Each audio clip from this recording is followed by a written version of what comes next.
o peso todo vem para cima das mulheres, né? Que os homens não vão ser bestas de criar lei para prejudicar eles mesmos, né? Mas são verdades, é isso mesmo, irmã. Ô, pastor, eu vi dois exemplos de verdades agregadas, né? A primeira que a gente vê, é até terrível falar isso, né? Mas existe igreja de homossexual, né? Igreja de gay, né? Não posso falar essa palavra aqui que eu não vou ter o risco de ser preso, né? Ninguém vai querer descer a chibata. Olha, licença, A gente vê o que nisso, né? Como que as pessoas podem falar sobre arrependimento, sendo que ela não quer mudar de vida, né? Totalmente contrário, né? Um outro exemplo, isso aconteceu com um tio meu, eu não sei se ele se enquadra em verdades agregadas, né? Ele estava frequentando a Igreja Mundial, e o que acontecia? Lá ele estava dando, mesmo ele não sendo membro nem nada, ele estava tirando o dinheiro da casa dele e distribuindo, né, e dando na igreja, e passando algumas necessidades em casa. Aí a mulher dele até falou: Anderson, pelo amor de Deus, você tem que conversar com seu tio, porque seu tio tá meio biruta das ideias, né? Não foi você não, né? Falou Anderson. Aí eu peguei e conversei com ele, né, Zé? Até falei para ele, falei: meu filho, primeiro, né, o pastor lá tinha que estar preocupado com a sua salvação, né? Não com o que está acontecendo, né? Mas a gente acaba vendo, principalmente na parte da igreja do homossexual, né? Como que a gente quer falar do senhorio de Cristo, sobre mudança de mentalidade, sendo que vai contra tudo isso, né? Sim, certo. O Leandro, eu sou essas coisas que o Anderson está colocando, a gente pode classificar com verdades. Depois eu passo a palavra para o Vitor, mas minha pergunta é a seguinte: essas coisas que o Anderson está colocando, elas se encaixam em verdades agregadas? Sim, desde que a gente entenda que são verdades para esses grupos evangélicos. Eles consideram verdades e eles usam até o famoso jargão. É bíblico. Eles gostam de dizer que as coisas são bíblicas. Então, o fato de eles colocarem algo como verdadeiro, como bíblico, sendo, Sim, é uma verdade agregada. Certo. Tá bom. Deixa o Vitor falar agora. Vitor, você quer falar, querido? Ô, gente, não dá para me estudar para fazer bebê, olha, não para aqui, olha. Eu posso pegar com a Thaís depois? Pastor, Vitor ou Júlio? Espera só um pouquinho. Irmã, Arlete, você pode fechar seu microfone e você só ouve, que a gente não ouve, você pode ouvir. Tá bom? Tá, porque ele não para, entendeu? Ele quer mexer, quer correr. Tá, fecha seu microfone e tenta participar. Se não der, aí você fica à vontade, tá bom? Tá bom. Tá bem. O Vitor, pode falar, querido. É Júnior, pastor. Desculpa. Eu vou colocar um crachá aqui, ó, que aí fica mais fácil para. Tá bom. Eu não tô tão velho assim, rapaz. Pode ir. Ó, o que eu vejo, uma verdade agregada, é fazer jejum em barganha com Deus, né? Você barganhar com Deus em forma de jejum. Tem denominações que pregam a predestinação, né? Que eu acho que, assim, é uma forma muito grave. Eles pregam que só os escolhidos vão herdar o reino dos céus. E acho que uma verdade agregada também é levar o local, a igreja, como um local muito imaculado, né? Intocável, sendo que o templo de Deus somos nós, né? Então, a maior parte, assim, que a gente tem que ter cuidado é a gente, que é santo, né? Óbvio que o lugar ali é onde a gente está se reunindo, mas a gente tem que entender que Deus está em nós, né? Que Ele é Emmanuel. Sim, amém. Com certeza, João, está certíssimo. Queridos, agora eu queria que as mulheres também falassem, mas assim, agora oi. Perdão, posso falar? Deixa eu só falar antes. Deixa eu só falar antes. Querido, só um pouquinho, só para me enviar, só para reconduzir a conversa, aí você já fala. Depois aí do Ronaldo, aí eu queria que as mulheres também se manifestassem, tá bom? Vamos estabelecer verdades mais convencionais, ou seja, verdades que a grande maioria evangélica aceita, mas que não são verdades. Porque nós temos algumas verdades particulares, mas não aceita, não são verdades convencionais, quer dizer, que se convencionou como verdade no meio evangélico. Que nem o Anderson citou o caso desse rapaz que entrega todo o dinheiro dele nessas, porque essas igrejas raspam mesmo, a igreja rapa tudo, né? É Universal, Plenitude, essa outra mundial, eles têm esse trabalho mesmo de rapar o bolso das pessoas mesmo. Isso é um estelionatário, é um estelionato, realmente é um roubo, né? No nome da fé. Mas, assim, vamos estabelecer as verdades mais convencionais, mais gerais, no meio evangélico, mais aceita.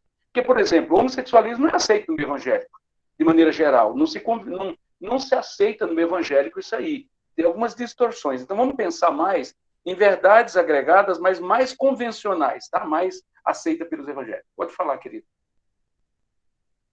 Ô José, eu tenho aqui uma verdade que ela chega até a ser polêmica, né? Sobre guardar o sábado, né? E guardar o sábado em relação à obra, né? E isso eu peguei ali no capítulo 13, o que o senhor achou sobre isso. Ele, no Lucas capítulo 13, versículo 14, ele fala assim: e tomando a palavra, o príncipe da sinagoga, indignado porque Jesus curava no sábado, disse à multidão: 6 dias há em que é mister trabalhar. Nestes, pois, vinde para ser curados, e no dia de sábado. E nessa passagem aqui, o Senhor ele fez a obra ao sábado, né? E tem muitas congregações que tem essa questão, inclusive segue alguns calendários, eles se preocupam tanto com calendário não sei o que lá, calendário lá, também, né? E o fazer fica procrastinado, né? Fica ali, se fosse para fazer naquele dia que incide ali, o que eles iam fazer, né? Então Jesus já deu a resposta aqui, né? Lucas 13, 14. Amém? Errado, tá? Obrigado. Sim. Amém? Seria esse, assim, isso em verdade, isso em verdade agregada, né? E em verdade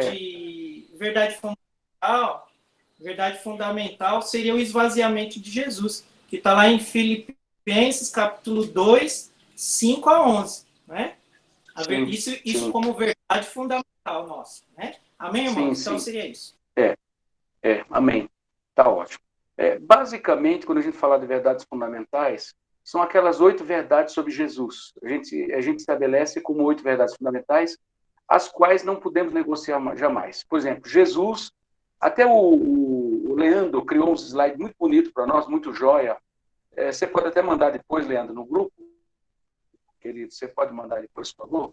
Isso, beleza. 8 verdades fundamentais sobre Jesus, por exemplo. Porque a base da nossa fé não é uma doutrina, é uma pessoa, é Jesus.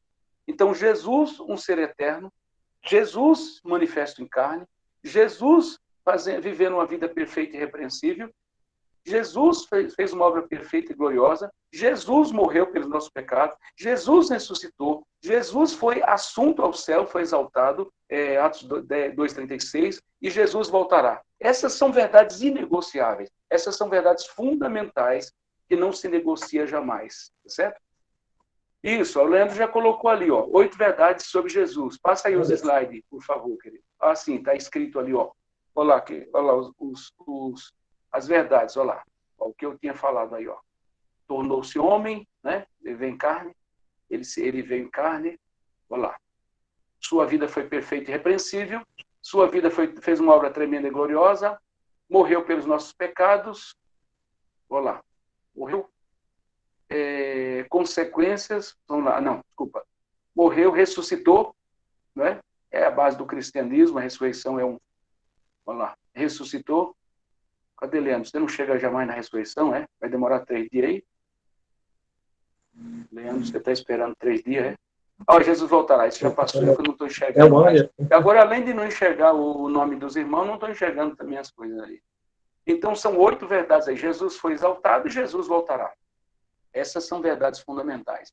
A Bíblia como regra de fé e prática, né? O Espírito Santo como regenerador, existe a Trindade, também a doutrina da Trindade, são verdades fundamentais. Tá? Mas, assim, Uma coisa que eu quero que vocês pensem, e eu vou deixar também como, tá? Porque, veja bem, nós temos que pensar em termos de doutrina, de verdades, tá? Fundamental, verdades agregadas, e também, não só verdades agregadas, mas o arrependimento de obras mortas. Então, tem verdades agregadas, que são inúteis, e tem obras mortas, que é um dos fundamentos da fé.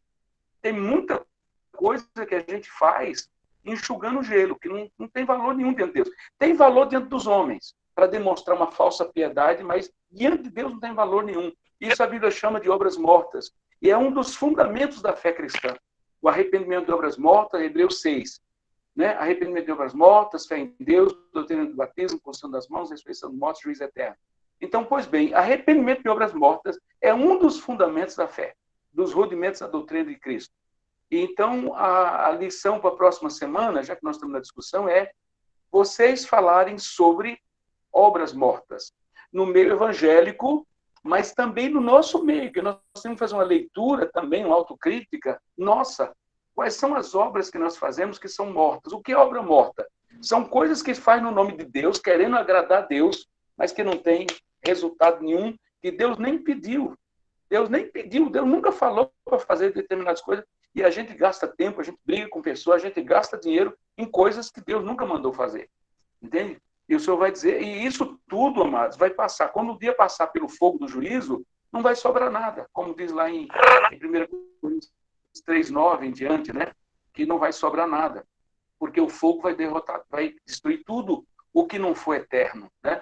Então, pensem nisso, tá bom? Pense para a semana que vem em obras mortas que a igreja pratica, mas que não tem nenhum fundamento bíblico, que não agrada a Deus, que é só perca de tempo, de dinheiro, cansaço, né? Por exemplo, Pedro e lá no Concílio de Jerusalém, Atos 15:20, eles falaram assim: por que vocês impõem sobre os ombros dos discípulos um fardo que nem vocês, nem nós, nem nossos pais puderam carregar?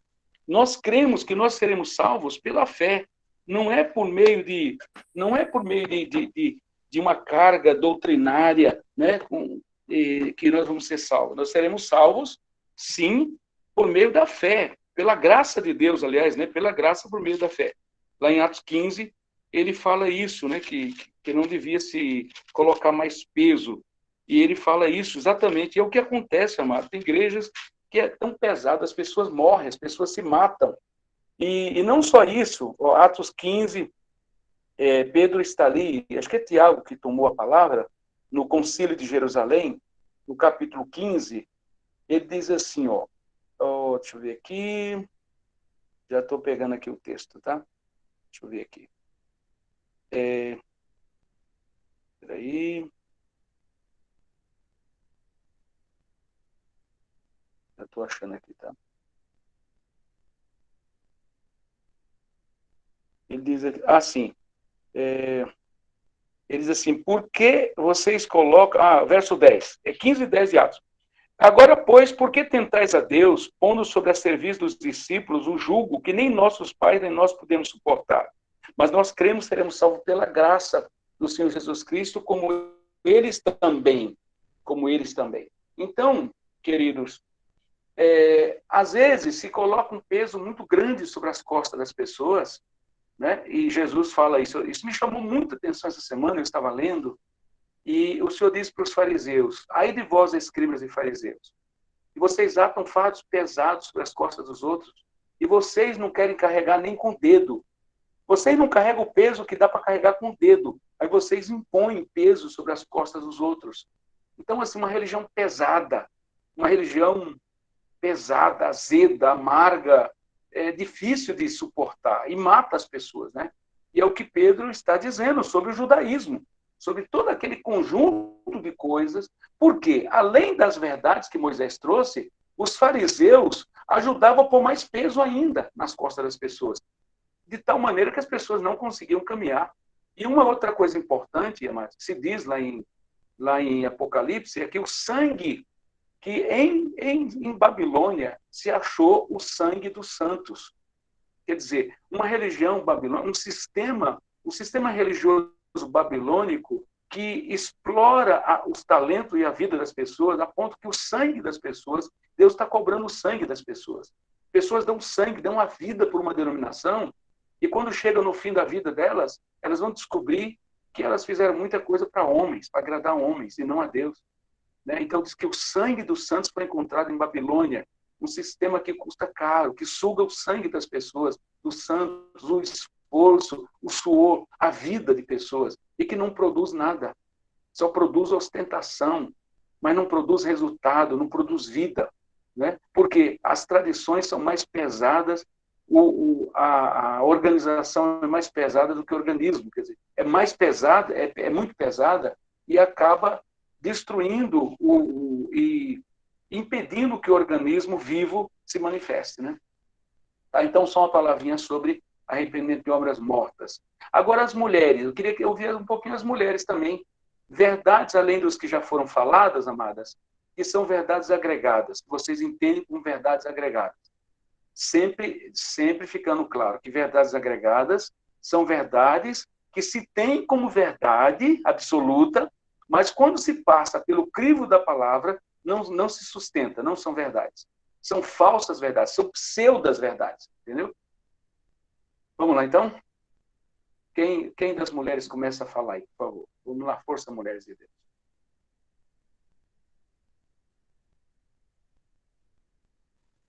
Então, pastor, nós temos, né, os cultos de libertação, né? Eles acham que no culto de libertação é que a pessoa vai se libertar, quando é através da palavra do Senhor, né? Estudando, se dedicando ao estudo, né? A libertação vem, mas para eles tem que ter o culto, aquele dia de culto de libertação.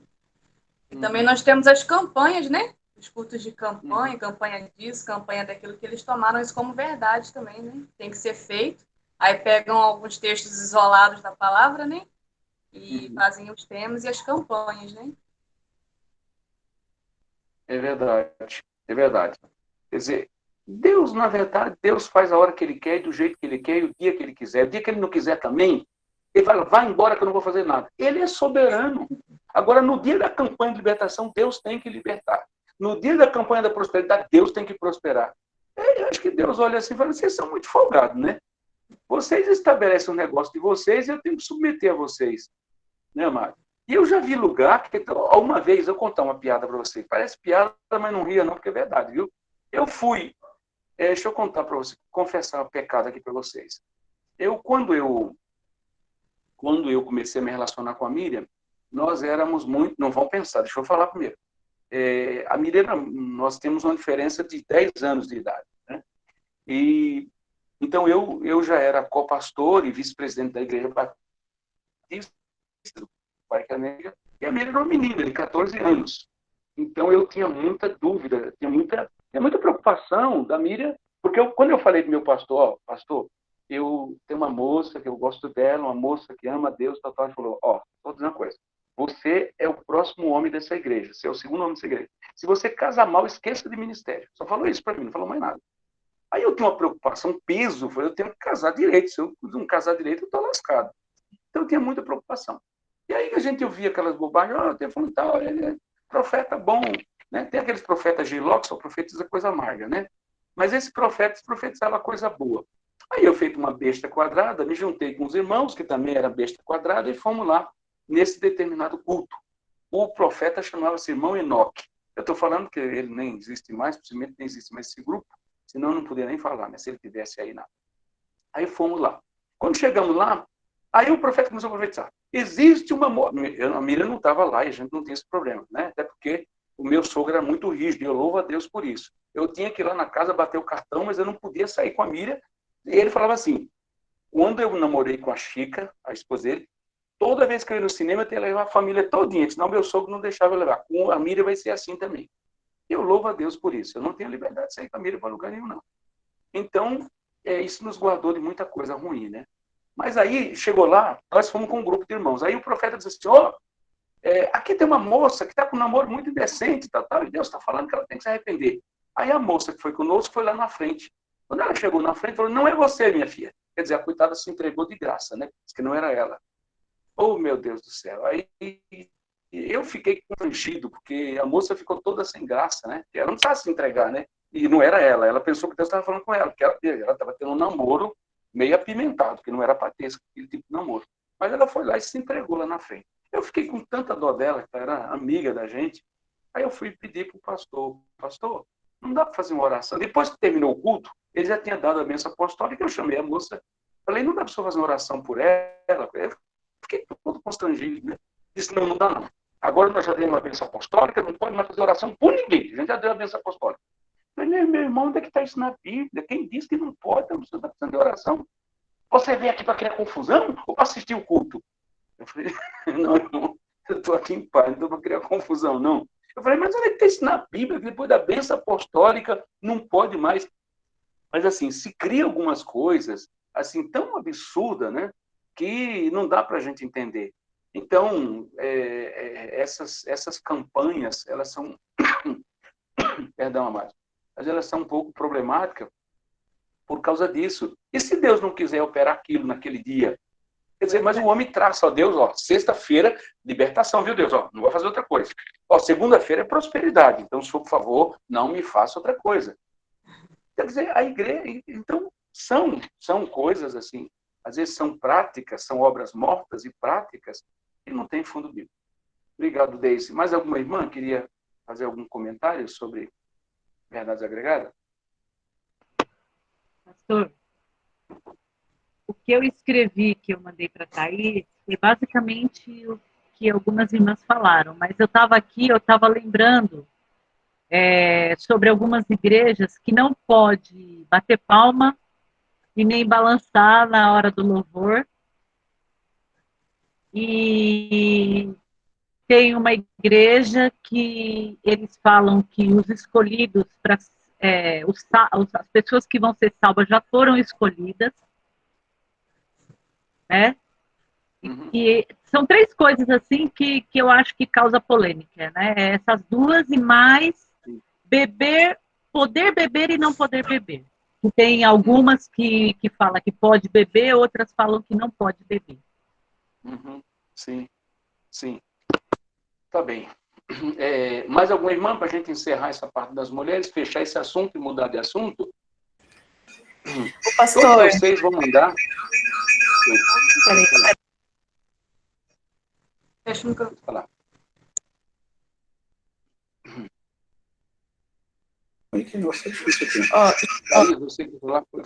Peraí. É isso, é que tá dando microfonia aqui. Sim. Pastor, eu tinha pego também referente à carne de porco, né? Por exemplo, a minha tia mesmo, ela é evangélica, né, da Adventista, ela não come nada de porco, nem salgadinho, se for de presunto, nada. E igual tá escrito lá em Mateus, né, que eu acho que o que sai, não é o que entra na nossa boca que faz mal, é o que sai, né, é o que procede do coração. E eu acho também isso bem polêmico, agora não mais, mas várias vezes eu já, né, assim, uma longa discussão com ela, uma longa conversa sobre isso com ela, né, mas... Sim, eu sei. Os irmãos de Minas estariam muito mal nessa situação, né? Porque o povo para comer carne de porco, viu? Esse mineiro come a carne de porco, rapaz. Os porcos ali comem fogo e a bota brasa na mão dos mineiros, viu? Eles comem muita carne de porco. Tem uma questão mais complicada do que essa que ela levantou, que é a questão do chouriço. O chouriço é bem mais polêmico. Mais polêmica. Aliás, o chouriço também fala lá em Atos 15:20, que deve evitar comer sangue. Essa é uma recomendação também para os cristãos. Mas não a carne, né? Não a carne do porco, mas o sangue aí sim. Tem a recomendação, as 4 recomendações dos apóstolos, né? As 4 restrições, uma delas é não comer sangue, né? Foi uma orientação que foi dada no Novo Testamento. E eu acho que é uma coisa que a gente vale repetir, né? Mas são coisas também que nós trazemos do judaísmo, né? Nós trazemos muita coisa do judaísmo. Existe um movimento, inclusive nos dias de Paulo, que tentava levar os cristãos para o judaísmo. E o judaísmo é uma sombra, o cristianismo é a realidade. Então, a carta de Hebreus foi escrita para estimular os cristãos a avançarem, né? Porque eles queriam voltar ao judaísmo. E hoje você tem muitas igrejas que tem aquele castiçal lá de Israel, tem a bandeira de Israel, tem várias cores, vários símbolos de Israel. Amados, isso é um equívoco. É um equívoco, porque Israel é sombra. O judaísmo é sombra. O cristianismo é o cumprimento das profecias e a realidade.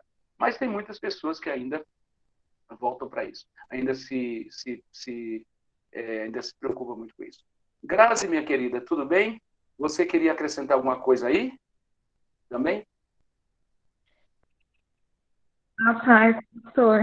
A paz aos irmãos. Então, pastor, eu não sei se entraria, né? Mas eu vejo em Atos 19:12 que fala também que de sorte que até os lenços e aventais que levaram do seu corpo aos enfermos, né? E as enfermidades fugiam deles e os espíritos malignos saíam. Aqui fala dos lenços de Paulo, né? Que curavam. E assim, existem igrejas que utilizam lenços, fazem os lenços ungidos, né? E acabam até, digamos, colocando oferta sobre isso, né? Agregam ao que está na palavra, mas eu acho que hoje em dia usam muito símbolos, né? A igreja ainda usa muito essa questão de lenços ungidos, já vi vassoura ungida, álcool gel ungido, né? Vende, enfim, acabam colocando isso através da palavra de Deus, né? Exatamente. Eles encontram, porque assim, amados, guarde uma coisa. Nem tudo que está na Bíblia é bíblico. Tem coisas que não está na Bíblia, mas é bíblico. E tem coisa que está na Bíblia, mas não é bíblico. Vocês conseguem entender isso ou ficou confuso? Ô, pastor. Nem tudo que está na Bíblia... Tá, pera um pouquinho, irmão. Precisa explicar aí, você já fala. Nem tudo que está na Bíblia é bíblico. E nem tudo que está fora da Bíblia é antibíblico. Porque tem princípio e respaldo bíblico, ainda que não tenha um texto específico, mas tem um fundamento bíblico, tá? E tem coisas que não tem fundamento mesmo estando na Bíblia, mas não é bíblico. Por exemplo, está na Bíblia que os homens fizeram uma serpente de metal e todos que olhavam ficavam curados. Para aquele momento. No outro momento, aquela serpente foi chamada Neustã e foi destruída porque o povo estava idolatrando. Então, uma coisa que para um momento serviu, para o outro já... Que num momento foi um instrumento de cura, no outro foi um instrumento de desgraça, de idolatria e de morte e destruição. Está na Bíblia, mas não é bíblico. Entendeu? Então, esse é um exemplo de coisa que eu... Então, a pessoa diz, está na Bíblia. Os lenços aventais de Paulo curava. Eu não diria que é uma verdade agregada, Grazi, mas é uma obra morta. Por quê? Era o lenço de Paulo que levava e curava as pessoas, os demônios fugiam. Agora, os homens têm a tendência de ficar, isso é fetichismo, quer dizer, é dar valor a uma coisa que não tem, é dar um valor sagrado e um poder mágico a uma coisa que não tem, é um poder milagroso que não tem. Isso é fetichismo, isso também é charlatanismo, é engano. E acontece muito isso, os charlatões no meio evangélico, tem muito estelionatário da fé, que usa isso como exemplo. Eu acho que seria muito bacana se, por exemplo, um lenço meu pudesse levar e os demônios fugissem. Agora, eu ungi lenço, ungi isso, uma que não era nada ungido, né? Não era nada ungido. E foi um momento ali que Deus usou, porque Deus pode usar o que Ele quiser, a hora que Ele quiser, da forma que Ele quiser. Mas o problema é a gente estabelecer isso como um princípio e ficar aí fazendo lenço ungido para ganhar dinheiro. Então, isso é uma obra morta, é charlatanismo, isso é crime, inclusive o que alguns fazem, né? Eu acho que se a sombra de Pedro curava. Agora, o problema é que hoje a gente não tem o poder, é como disse o Pedro, João Calvino, o reformador francês, falou para o Papa Leão X, né? O Papa Leão X falou assim, Calvino, agora a gente não precisa mais dizer o paralítico que nós não temos ouro nem prata. Não é verdade, Papa. Mas também não podemos dizer ao paralítico, levanta-te e anda. Porque a gente tem muito dinheiro, mas a gente não tem o poder que Pedro tinha. Pedro não tinha dinheiro, mas Pedro tinha poder. Nós temos muito dinheiro, mas não temos poder para levantar o paralítico. Então a igreja vai arrumando coisa, amado. E todos esses acessórios que a igreja arruma é porque falta o poder de Deus e a presença de Deus. Os homens precisam se arrepender para trazer o jardim de volta, a presença de Deus de volta para a igreja. Em vez de ficar criando um monte de besteira para tentar enganar o povo, ludibriar o povo e disfarçar a nossa pobreza espiritual. Nós temos que pôr a boca no pó e chorar as nossas misérias e nos voltarmos para o Senhor. É isso que a gente precisa, de fato. Amém? Quem era que tinha? O Júnior tinha pedido a palavra? Na verdade... Sim, pode falar, Graça. Pastor, só para complementar, na verdade, assim, eu creio, né? Eu creio completamente que ainda Deus faz os mesmos milagres que Ele fazia antigamente na vida das pessoas. Mas, como o Senhor disse, é agregar demais a coisas, a usar muito, como se fosse o objeto principal de curas e de milagres, sendo que o principal não é eles, e sim a fé, né? Sim. Exatamente. É como a Deise disse. O que vai libertar as pessoas, amados? Jesus disse, conhecereis a verdade vos libertará. Agora, a gente não prega a verdade, não ensina a verdade para o povo, ele faz culto de libertação. Agora, se nós estivéssemos ensinando a verdade, se os pastores ensinam exemplo para o rebanho, e estivessem pregando a verdade, e ensinando a ser discípulos, precisava de culto de libertação, a palavra não liberta, a verdade não liberta as pessoas, o que liberta as pessoas é a verdade, não é um culto de libertação. Mas assim, as igrejas, os pastores vão criando coisas, acessórios, e guarde uma coisa, amado, na história da igreja, quanto mais a igreja era simples, quanto mais Deus operava, mais a igreja era simples. Quanto menos Deus operava e tinha a presença de Deus, mais os homens criavam coisas para disfarçar a falta, a ausência de Deus. Então, quando se cria muita coisa, muito acessório, muita coisa, é porque falta a presença de Deus. Né? E na história da igreja sempre foi assim. Faltava a presença de Deus, o homem criava 1000 coisas para tentar compensar aquilo que já não tinha mais, que era a presença de Deus. Então, porque era mais fácil criar acessório, construir prédios suntuosos, bonitos, os prédios mais lindos do mundo. Mas e a presença de Deus? Se não tem a presença de Deus, se tem a presença de Deus, pode ser debaixo de uma árvore, num barraco de madeira, no meio da rua. O importante é a presença de Deus. A gente não pode viver sem a presença de Deus. Né? Mas é isso. Júnior, pode falar e nós vamos mudar de assunto então, tá, Márcio? Ô, pastor, até em relação a uma dúvida, né? Puxando um gancho aí do que ela perguntou. Aquela unção, o azeite, o óleo que coloca na cabeça, sim. É uma verdade agregada? Sim, acabou. É uma obra. Tem coisas que são verdades agregadas, tem coisas que são obras mortas, né? Tem coisas que são obras mortas. E assim, o que acontece? O óleo não existe óleo ungido, existe óleo para ungir. O óleo é para ungir, não existe óleo ungido. Vamos ungir esse óleo. Como é que eu vou passar óleo no óleo para ungir o óleo? Não existe isso. Espera aí. Vocês estão me ouvindo ainda? Então, sua câmera. A câmera, peraí. É que eu fui passar aqui e acabou. Pastor, enquanto o senhor está corrigindo aí, tem hora que você tem que enterrar no monte. Né? Tem isso também. Tem umas coisas que até o cão duvida, viu? Não é fácil, não. Mas, assim, essa dúvida eu tenho sobre a nossa visão. Foi até bom ele ter levantado. É Júnior, né? O Júnior ter levantado. Por quê? Nós, né, eu acho que a maioria dos irmãos já sabe, nós viemos de um universo pentecostal. Né? E nós sempre aprendemos sobre o uso do óleo, e nos seminários que foram sempre ensina-se isso, né? Usando como base Tiago, que é a única base, para ser sincero, no Novo Testamento ali, no aspecto de ordenança. Né? Só que se a gente for ver também pela história, nós vamos descobrir que o óleo sempre foi usado para fins terapêuticos. Tanto que Lutero, ele interpreta Tiago, a Epístola de Tiago, esse texto em específico, como uma prática da igreja, que o presbítero deveria orar, aspecto espiritual. Ele deveria ungir com óleo, que seria o aspecto terapêutico, a preocupação com o irmão. Então, aí no caso, já no ambiente pentecostal, a gente entende que existe realmente um óleo que passa na testa e que com a oração, somado com a oração, o milagre pode acontecer. E como seria a visão da igreja? O que a gente aprende sobre isso? Então, nós praticamos o que a Bíblia diz. Está alguém entre vós doentes, chama os presbíteros, olhem sobre ele e depois unja com óleo.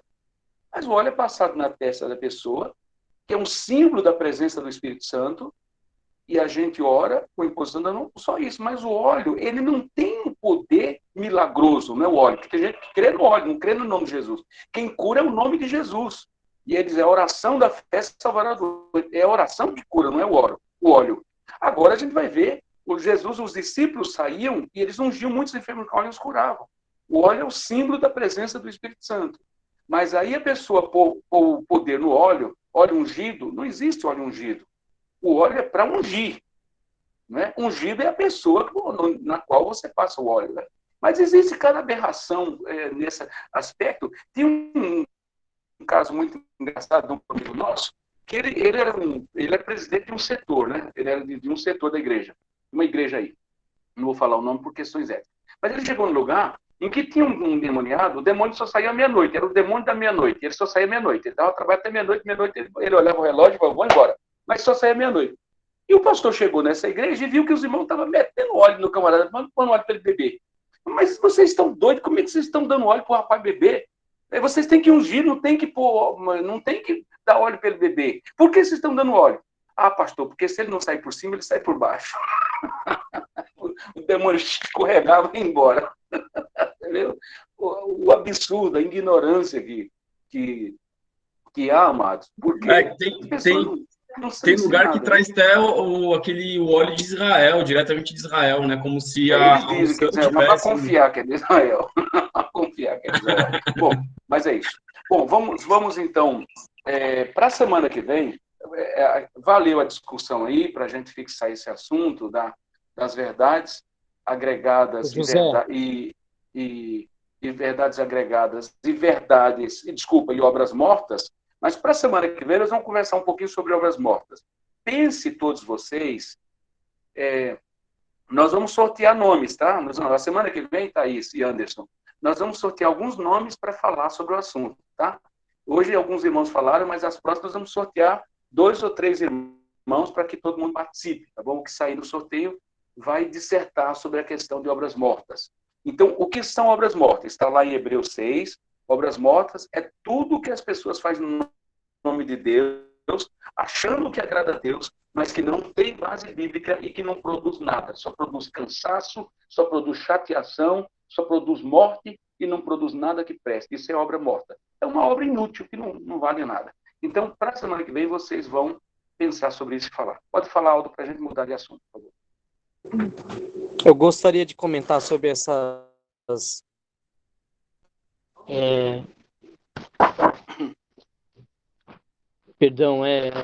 sobre verdades agregadas.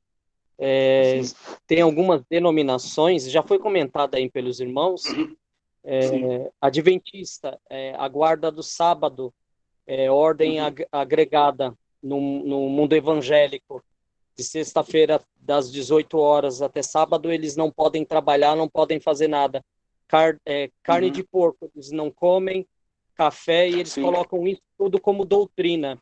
Testemunha de Jeová, não crê que Jesus Cristo é Deus, sendo que nós vemos no Evangelho, vemos Paulo falando que Jesus Cristo, ele é o Filho de Deus e ele faz parte da Trindade, né?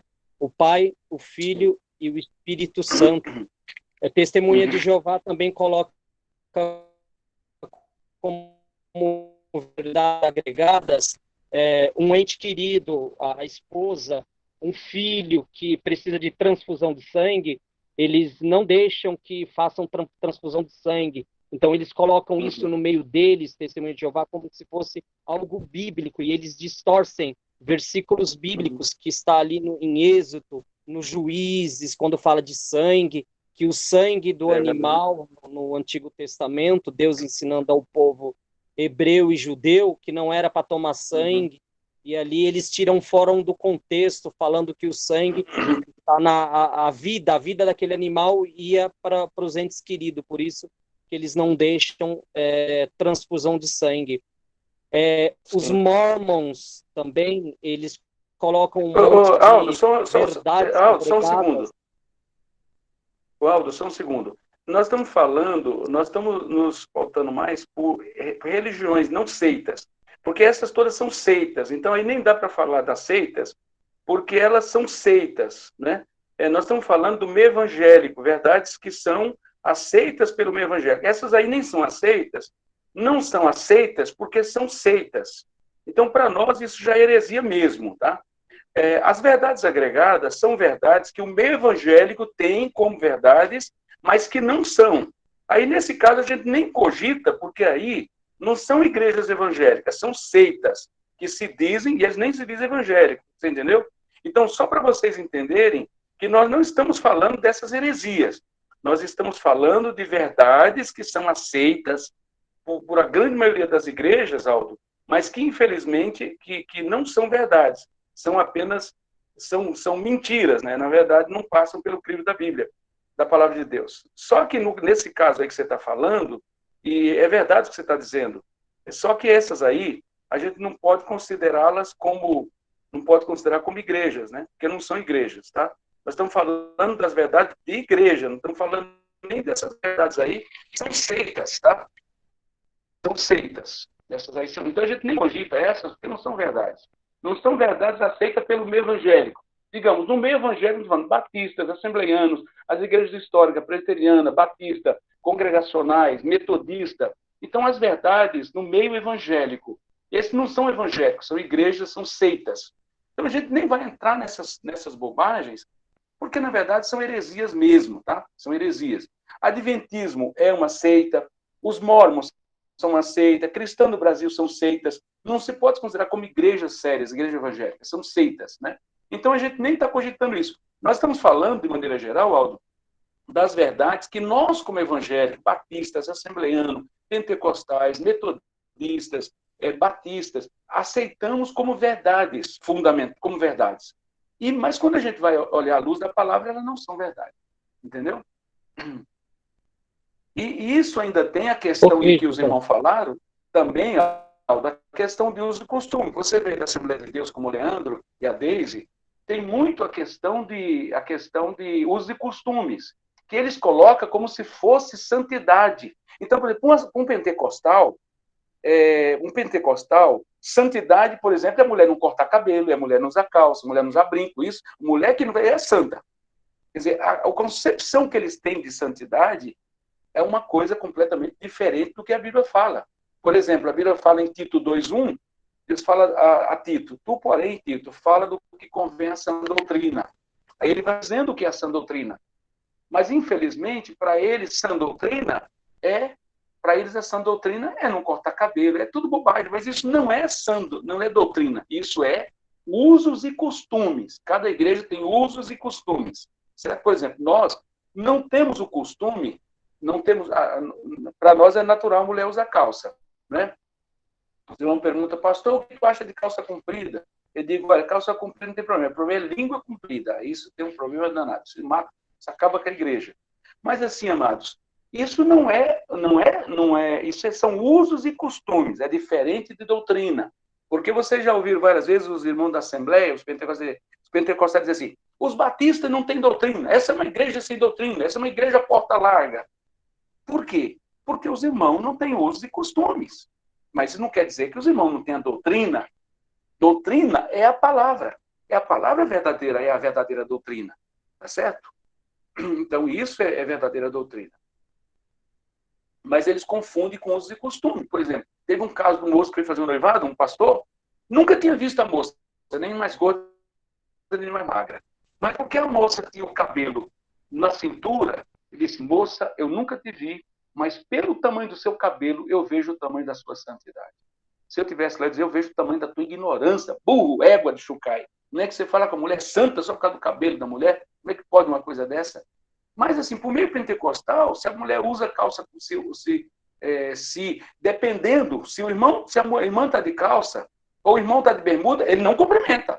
Agora, se o irmão está vestido com a roupa que manda o figurino evangélico ou pentecostal, ele te cumprimenta. Ô, irmão, paz do Senhor.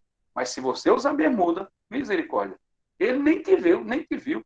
Ele prefere ver o cão do que ver você. É uma coisa, assim, completamente absurda, né, amado? Que Deus tenha misericórdia deles e de nós também. Mas vamos procurar em nosso meio. Agora o desafio é procurar verdades agregadas em nosso meio, nas comunidades cristãs. Quais são as verdades agregadas em nosso meio? E quais são as obras mortas no meio evangélico? Tá? Quando eu falo meio evangélico, exclua adventista, exclua mormon, exclua esses grupos, porque esses grupos não são igrejas, são seitas, tá bom? A gente está falando do meio evangélico só, que digamos assim, é constituído pelo pessoal que veio da reforma, certo? Que veio a partir da reforma. É lógico que muitas seitas vieram a partir da reforma também. Muitas seitas saíram de igreja séria, saíram da Assembleia de Deus, saíram da Igreja Batista, saíram muitas seitas, né? Bom, como nós falamos muita coisa, alguma pergunta, Marcos? Alguma pergunta sobre isso? Teca, você quer fazer alguma pergunta? Você apareceu aí na tela? Por obra e graça do Espírito Santo. Pastor, eu tenho uma pergunta. Na verdade, eu derrubei aqui meu celular e abriu sem querer o microfone, mas as anotações que eu fiz aqui, elas se encaixam exatamente em tudo que já foi dito. Então, não tenho nada assim de diferente para colocar, não. A única coisa que me chamou bastante atenção é essa questão, né, que vem na minha mente sobre as pessoas acharem que Deus tem que fazer e o Senhor, ele vai fazer como nós queremos que ele faça. Então, eu creio que essa é uma das coisas que tem atrapalhado muito o nosso meio hoje em dia, né? A gente muitas vezes, não confiar que o Senhor, ele tem o melhor e ele faz o melhor da forma dele, né? E querer que as coisas sejam feitas do nosso jeito.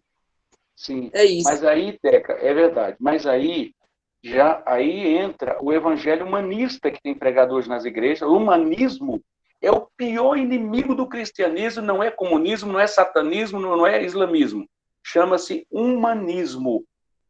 Isso tem imperado no evangelho. Tem imperado nas igrejas. Isso, tem imperado no meio das igrejas, Teca. Para se contrapor ao humanismo, é o senhorio de Cristo. Você entende? É aquilo que nós herdamos da visão da restauração da igreja. Cristo é o Senhor, ele manda. Ele é que manda. E nós apenas nos submetemos, devemos submeter aquilo que ele diz. Entendeu?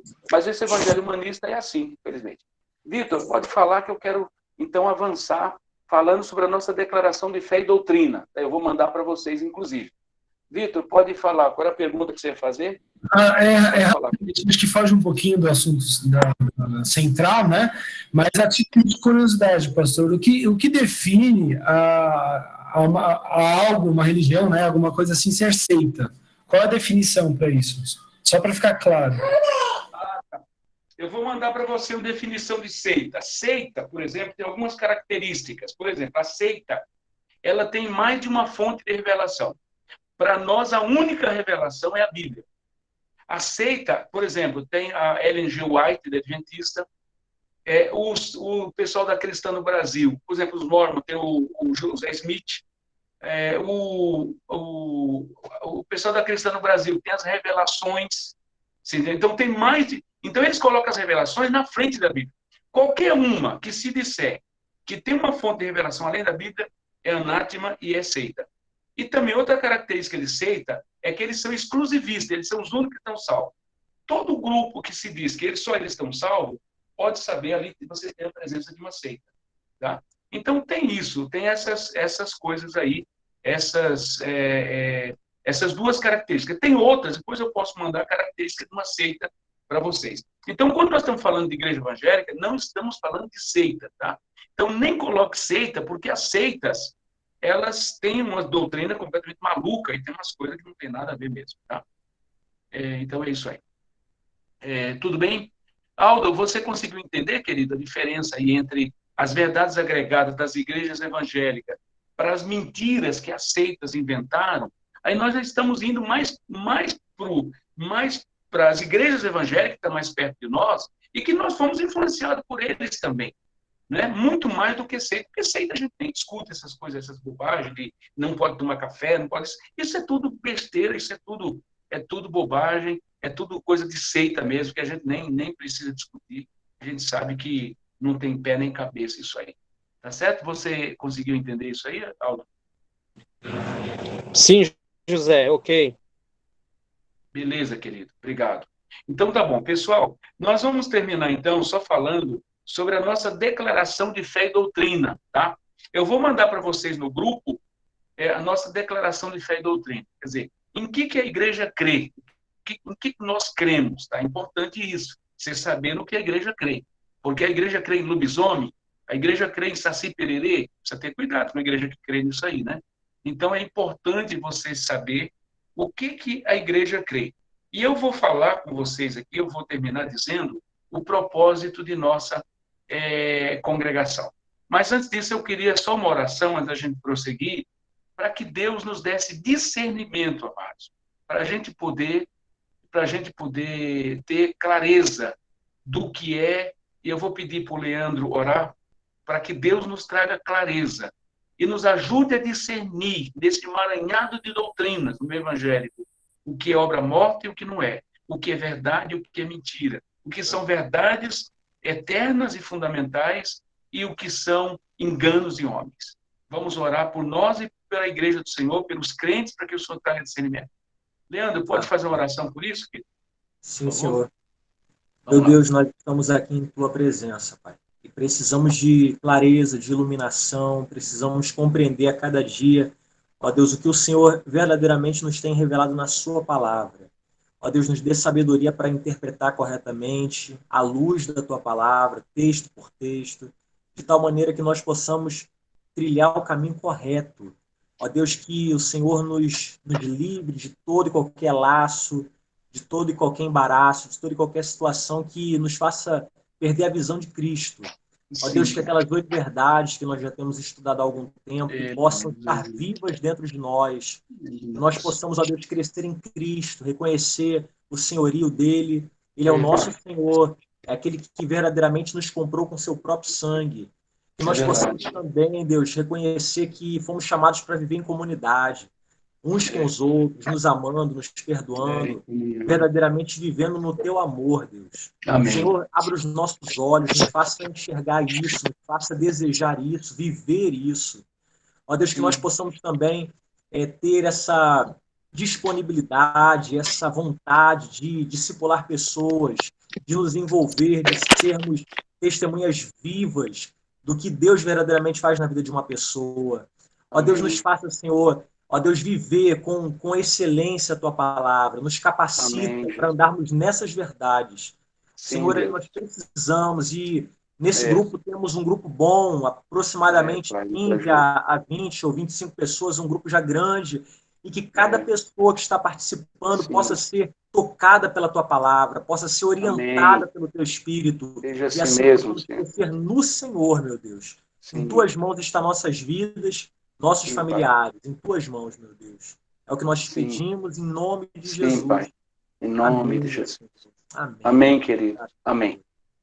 Amados, eu vou mandar para vocês, para ver se vocês têm dúvida, tá? Vocês vão dar uma lida durante a semana, conversar, marido e mulher, aí vocês podem conversar entre vocês, sobre a nossa declaração de fé e doutrina. O que nós cremos, o que nós praticamos. Eu vou mandar para vocês, tá? Mas eu quero terminar lendo, esse é um material, uma apostila que nós temos, que é integração na vida da igreja, tá? Depois eu vou passar para vocês integração na vida da igreja. Cada um de vocês vão ter esse material que vai conter essas coisas que nós estamos falando, tá? Eu não sei se eu vou conseguir colocar aqui tudo, tá? Mas eu vou terminar então, porque o tempo já avançou bastante, mas eu queria discutir isso mesmo e até suscitar polêmicas para que essa matéria fique muito bem fixa. Nós precisamos manter as verdades fundamentais. Não podemos negociar com ninguém. Se alguém vem ter essa doutrina, vem ter com você e não tem essa doutrina, fuja dele. Porque quem participa com pessoas que não têm a doutrina cristã, tem parte nas obras ruins dele. Nós temos que viver por Jesus. A nossa doutrina chama-se Jesus. Nós temos que viver segundo aquilo que Jesus nos ensinou. Amém, amados? Agora, outra coisa importante. Nós precisamos eliminar do nosso meio muita bobagem que nós praticávamos no nome de Deus, mas que não tem nada a ver com Deus. Quanta briga a gente faz por causa de Deus, por causa de cabelo, quantas pessoas estão jogadas fora da igreja, estão indo para o inferno, porque a igreja matou essas pessoas no nome de uma religião, de uma falsa religião, de uma falsa doutrina. Nós precisamos expurgar as verdades agregadas. Mas nós precisamos clamar a Deus, amados. Eu tenho buscado muito de Deus. Senhor, revela-nos as verdades ignoradas.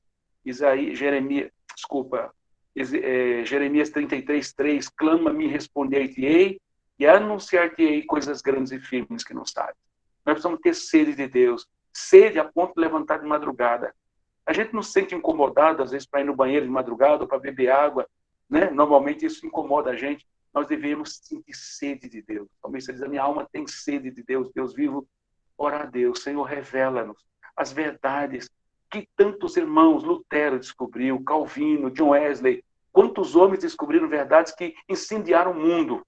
Nós precisamos buscar, não é inventar, mas buscar. Senhor, revela-nos. E quando o Senhor nos revelar alguma coisa, nós vamos ensinar com humildade. Não vamos nos julgar o inventor da pólvora ou o inventor da roda, mas vamos com humildade saber que nós precisamos uns dos outros. Então, conservar as verdades fundamentais, eliminar as verdades agregadas e clamar com sede pelas verdades que nós ignoramos, amados. Tem muita coisa que nós não sabemos. E Deus promete que se nós clamarmos, Deus vai revelar coisas grandes e firmes que nós não sabemos. Amém? Vamos tirar muita coisa que tem no nosso meio, obras mortas, um monte de besteira que a gente faz no nome de Deus, que não tem nada a ver, né? Então, vamos rever nossos conceitos à luz da palavra. Por isso que eu digo, leia a palavra, leia a palavra, leia a palavra, coma a palavra, porque ela te limpa, ela te purifica e você conhece a verdade. Quando você é um discípulo, você conhece a verdade, tá bom? Eu vou mandar para vocês, então, nossa declaração de fé e doutrina, mas deixa eu só terminar falando sobre os nossos sonhos, tá? Sonhos. Nós temos a doutrina e nós temos alguns propósitos. Por exemplo, nós temos, baseado em Romanos 8:29, 2 Crônicas 11:2, 2 Crônicas 11:2, nem eu lembro agora esse texto. O que diz 2 Crônicas 11:2? Deixa eu procurar aqui. Vê na sua Bíblia o que significa 2 Crônicas 11:2. O que diz aqui? Nossos sonhos são baseados nisso aqui. Porém... Uai. 2 Crônicas 11:2? Será que é isso mesmo? Tô achando. Não, é 2 Coríntios 11:2. Diz assim, eu estou preparando, é 2 Coríntios, não Crônicas, perdão, amado. Preparando com a virgem pura a saber um só marido, a saber a Cristo, né? Então, esse é o propósito de Deus, que a igreja seja essa noiva amada. Então, quais são os nossos sonhos como igreja, amados? É o sonho de sermos uma igreja onde o aflito, deprimido, frustrado e confuso encontre amor, aceitação, ajuda, esperança, perdão, direção, encorajamento. Salmo 84, de 1-10, diz que até o pardal e a andorinha encontrou abrigo na casa do Senhor. Que nós sejamos esse povo acolhedor, amado.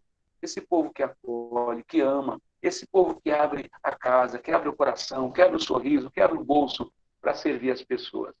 É o sonho, 2, de compartilhar as boas novas de Jesus com centenas de milhares de pessoas, de moradores do Guarapiranga, São Bernardo, Jardim Santa, digamos assim, Carnaldeira da Penha, Senador Firmino, compartilhar as verdades da palavra com nossos irmãos. É o sonho de dar as boas-vindas a dezenas, centenas de milhares de membros, a comunhão da nossa família e igreja, amando, aprendendo, rindo e vivendo juntos em amor, comunhão e harmonia. Você sabe que até o quanto se ri numa igreja é importante, porque tem gente que parece que foi batizado em suco de limão, não pode rir, né? Porque você tem que manter aquela postura de seriedade. Não, amados, verdadeiros irmãos e amigos riem, brincam. Isso é uma coisa natural na vida da igreja. O riso na igreja é sinal de saúde, sabe? Como a desconfiança, é sinal de doença, é sinal de coisa ruim. Então, tem que ser um lugar de harmonia, de paz. É o sonho de ajudar a desenvolver a maturidade espiritual de pessoas através do discipulado, para cada nível espiritual, estudos bíblicos, pequenos grupos, seminários, retiros e escola bíblica para nossos membros. É o sonho de estimular cada crente a ter um ministério significativo, ajudando a descobrir, exercitar os dons e talentos que Deus lhe deu. É o sonho, sexto, é o sonho de enviar missionários e obreiros para vários lugares de São Paulo, Brasil, e até do mundo, se Deus abrir portas, e capacitar cada membro a ter uma vida envolvida com o reino através do discipulado e missões. 7, é o sonho de iniciar novas congregações em vários lugares carentes do reino, da igreja, onde o reino de Deus, o evangelho do reino não tenha chegado. É o sonho de ter um grande terreno. Nós estamos agora, depois de 30 anos, né, praticamente começamos a primeira congregação, está se concretizando. Nós vamos agora começar as construções do sítio, das instalações do sítio lá no Embu-Guaçu, de termos um grande terreno onde possamos construir um amplo salão de cultos, amplos banheiros, biblioteca, cantina, refeitório, alojamento, além de um acampamento para descanso, lazer, comunhão, retiros espirituais, vigílias e projetos sociais. Tudo isso será planejado para atender a todas as necessidades espirituais, emocionais, físicas e sociais das pessoas, e estamos certos de que esses sonhos se cumprirão, queridos, se tornarão realidade, porque eles são inspirados por Deus e porque queremos fazer tudo para a sua glória.